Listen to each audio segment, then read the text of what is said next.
everyone, welcome back to Sunny Life Channel. Thank you so much guys for tuning in. I'm here to update you of what is going to happen on Isibaya from the 4th to the 8th of January 2021 on Monday.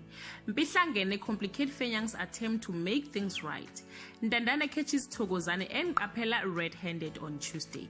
Blade learns of Iris' big betrayal. Kapela tried to explain his feeling, but they are not well received. Andile and Mickey plan to get rid of the speed pump in their way for good on Wednesday.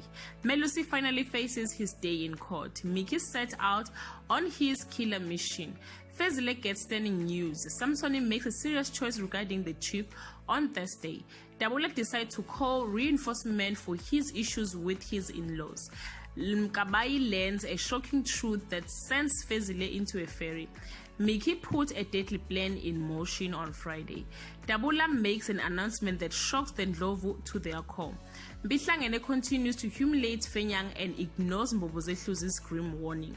Guys, this is all I have for today. You can leave your comment below and share your thoughts. Happy New Year. Bye.